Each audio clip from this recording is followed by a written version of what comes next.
For nearly the last year, the 7 investigators have been exposing misconduct inside the Detroit Police Department, leading some officers to be removed from patrol, as well as calls for better accountability. Tonight, Detroit's top cop says he's taking those calls seriously, rolling out a brand new system designed to identify misconduct among officers, and he's talking about it with our 7 investigator, Ross Jones.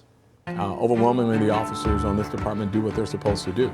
And when you have an outlier, I think it's equally important to hold those officers accountable.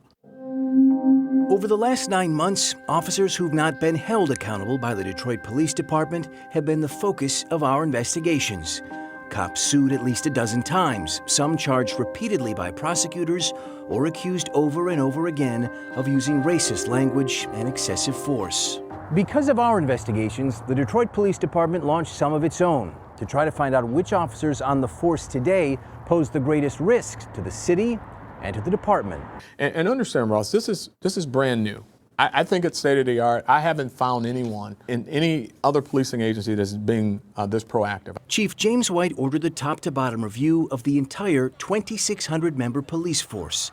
And not just a one-time thing, but a new way to continually monitor officers' risky behavior going forward. After our investigations, the department acknowledged that the system it had been using since 2008 to monitor officer misconduct was out of date, missing red flags that allowed too many problem cops to slip through the cracks. We are talking about risk to the community. Assistant Chief David LaValle says the department's old system flagged an officer only if he or she racked up repeated misconduct in a short period of time, but it too often missed bad behavior that was stretched out over years or longer. Under the new risk management unit, each officer is given a risk score generated by their number of citizen complaints and discipline, how often they use force, are involved in vehicle chases and vehicle accidents. It kind of gives us a real-time picture as to the risk activities that they're engaging in right now. What the department found is that 5% of the force is considered high risk. That's 128 officers on the streets today. Most have been on the force for 5 years or less, and a number, we've learned, were trained or supervised by 2 officers with their own troubled histories. Lieutenant Willie Duncan, who just last year was charged with criminal sexual conduct, and Sergeant William Ziola, who leads the department in complaints and has been sued at least 12 times. What is alarming is the rate at which some of these officers over the last, say, 2 years are generating these activities compared to the rest of the department. The goal of the new system is to flag early warning signs in an officer's behavior before bad conduct becomes ingrained.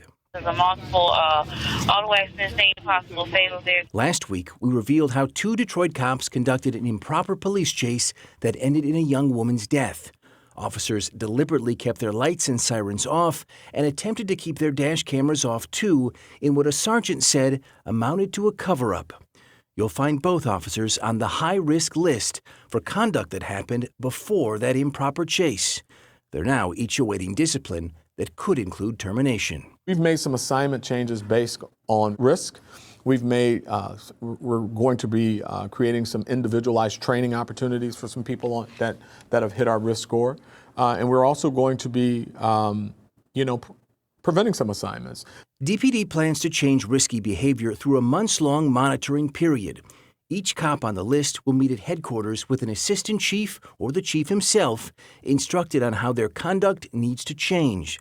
A sergeant will accompany them on runs. Their body camera footage will be randomly checked, and they'll go through intensive retraining if needed. If the officer shows a pattern of targeting certain groups, like people of color, then they'll meet with DPD's new Director of Diversity, Equity, and Inclusion. The work is tough because you're dealing with people, and you're dealing with cultures, and you're dealing with biases. The goal, says Assistant Chief David LaValle, is not to fire officers, but to change their behavior. But if real progress isn't made... At some point, I'm sure some officers that participate in this process aren't going to change, and we'll take the appropriate steps at that time. So if you have a police chief who sides with the police and believes in the blue culture, so to speak, things will slide through the cracks. I believe our current police chief, James White, is not that person.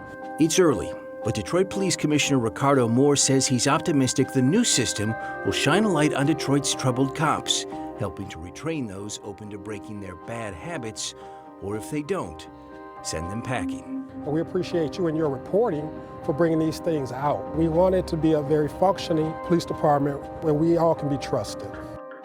If there's a police officer in Detroit or anywhere in the state you think we should look into, send us an email at tips@wxyz.com. From the newsroom, I'm Ross Jones, 7 Action News.